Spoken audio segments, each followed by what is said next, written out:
Assalamualaikum warahmatullahi wabarakatuh. Perkenalkan, nama saya Firman Saputra dari Universitas 17 Agustus 1945. Di kesempatan kali ini saya akan memberi kalian sedikit ilmu pengetahuan tentang SIM dan organisasi. Gak usah banyak bicara lagi, langsung saja ke videonya.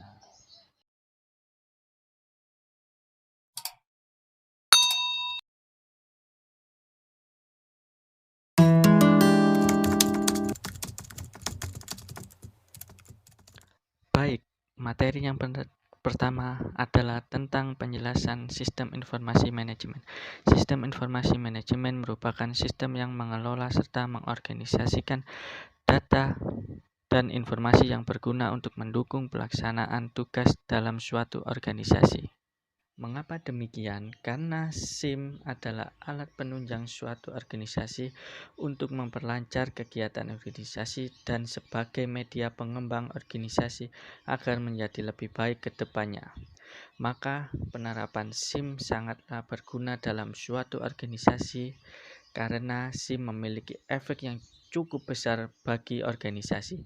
Oleh karena itu, penerapan SIM dalam suatu organisasi harus diterapkan dan diperluas pengembangan SIM tersebut.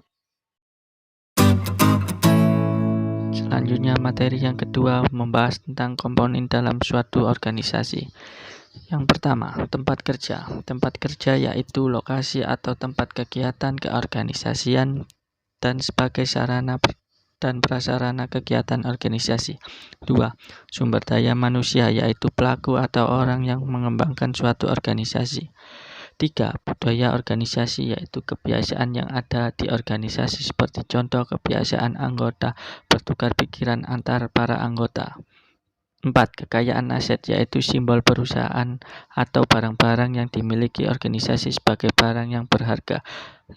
Pengaruh yaitu dampak yang diberikan organisasi terhadap lingkungan sekitar, apakah dampaknya menuai dampak positif atau negatif.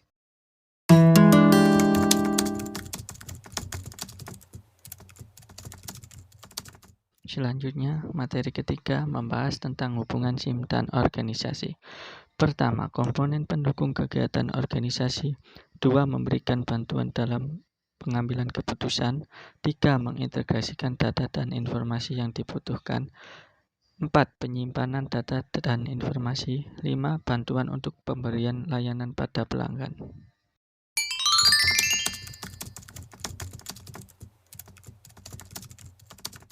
Materi keempat membahas tentang keuntungan penggunaan SIM dalam organisasi.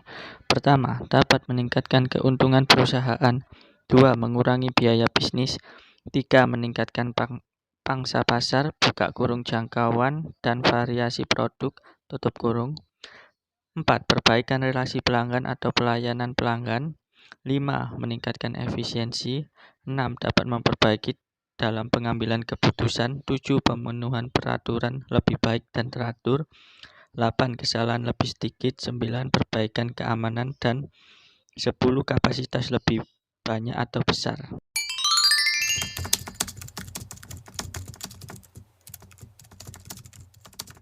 Berikut materi kelima atau materi yang terakhir tentang pengambilan keputusan dan sistem informasi. Pengambilan keputusan adalah proses pemilihan dari beberapa alternatif tindakan untuk mencapai tujuan. Sebelum kita memutuskan sesuatu hal atau tindakan, kita harus memilih tahapan-tahapan yang harus terpenuhi. Berikut ada 4 tahapan pengambilan keputusan, yaitu pertama, 1. Pemikiran.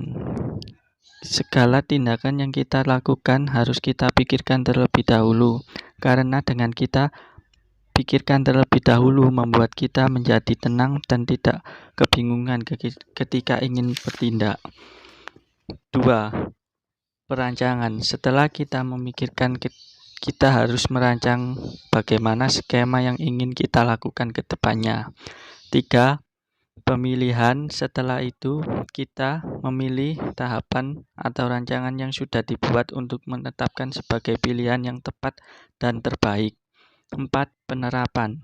Selanjutnya kita terapkan atau bertindak untuk mengaplikasikannya di pabrik. Apakah tindakan kita bisa diterima di masyarakat.